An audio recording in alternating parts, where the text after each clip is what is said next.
here we go. It is the rivalry, the 8-3 rivalry.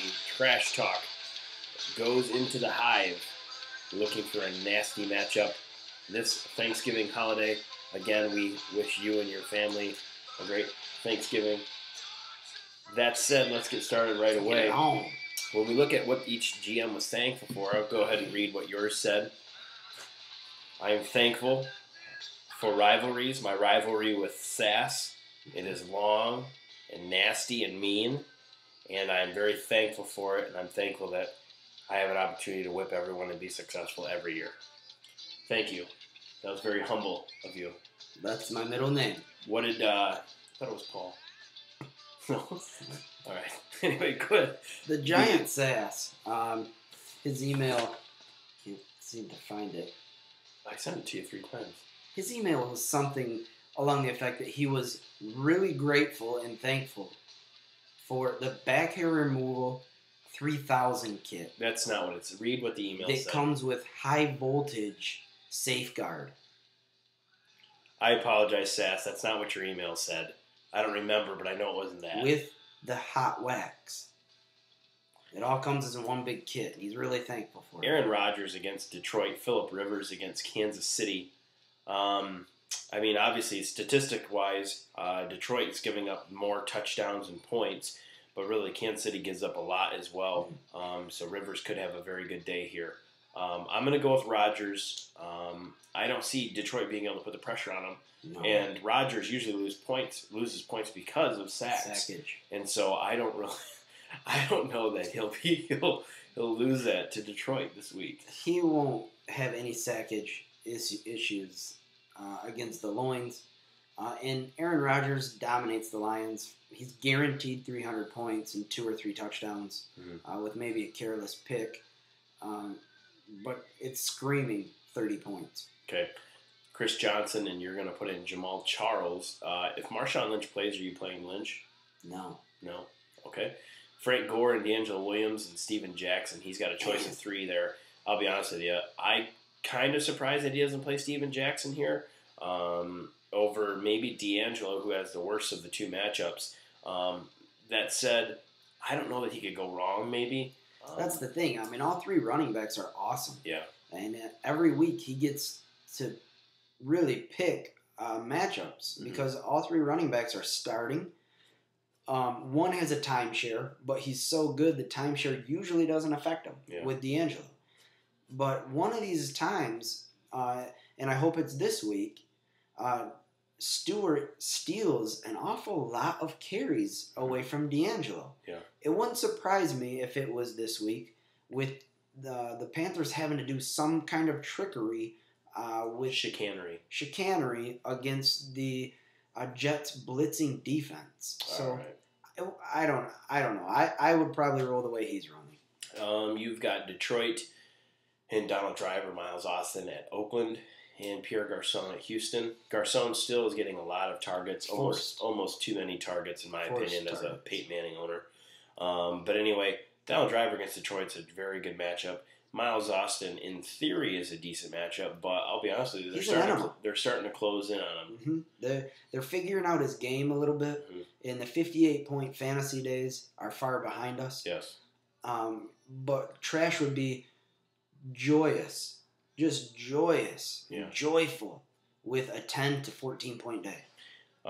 Brandon Marshall against the Giants, Ocho Cinco against Cleveland, and Chris Chambers against San Diego. Chris Chambers in a rivalry game there against San Diego.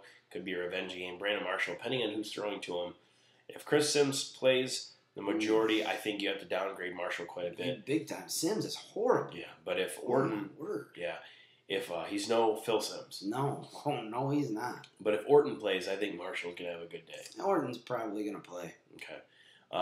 Anyway, wide receivers, I'm going to go with B's just because I feel like I can trust them more. And with Pierre Garçon and Miles Austin, I just don't know you can trust them. You can't. They're all or nothing kind of guys. In the past couple of weeks, they've been on kind of the nothing end. Well, Miles has. I, too, am going to take the B's and his receivers. But not that much as I think Donald Driver finds the end zone at least once. Okay. Tony Gonzalez against Tampa Bay has a better matchup than Zach Miller against Dallas. And Zach Miller again. Gronkowski. You never know. He looked his way quite often in targets.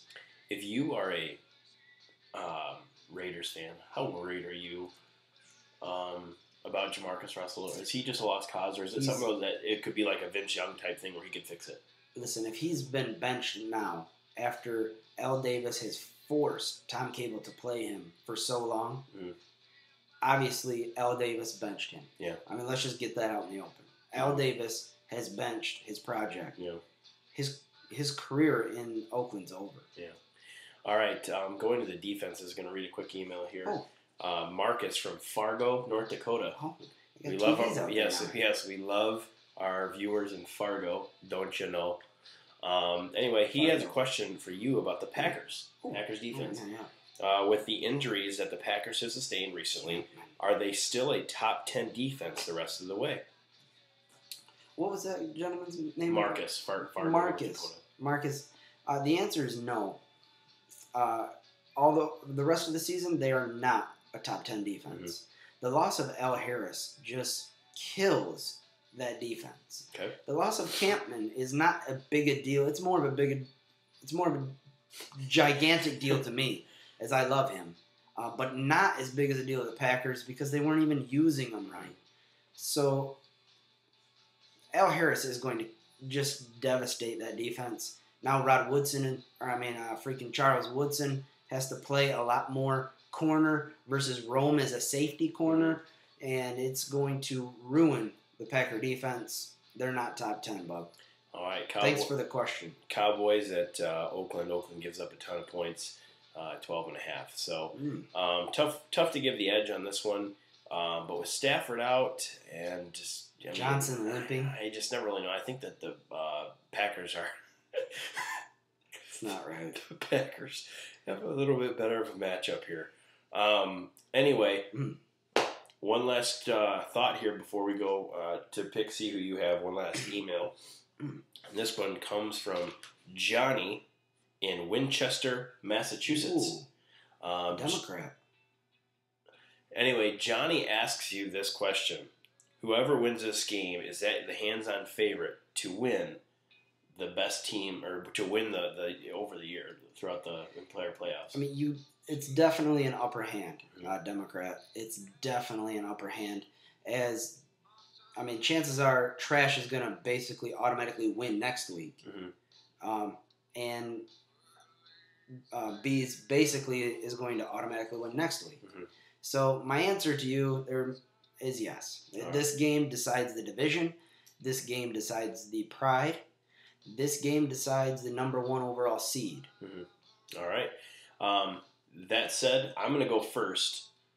I'm going to pick the Bees. I think the overall matchups that he has more superstars, and I think that's what this game is going to come down to. I think that you're going to have a Thanksgiving that'll be nice, but I do think that he's going to come back on Sunday and have a pretty good Sunday. I'm a little worried about playing 6 out of my 9 guys on one day, on Thursday. It's not very normal, but that's what my team is. It's not normal. It's a winner. So what I'm calling for is a squeaker of a win for the Trash. As the Trash has really picked up the pace in its rivalry against the B-Men, winning quite a few times the last couple battles here. All right. So it's going to be a hard-fought game, a scrumptious game to watch on TV, but it's going to be Trash in the end. We'll come out bloodied, and a little hurt, but a winner. All right.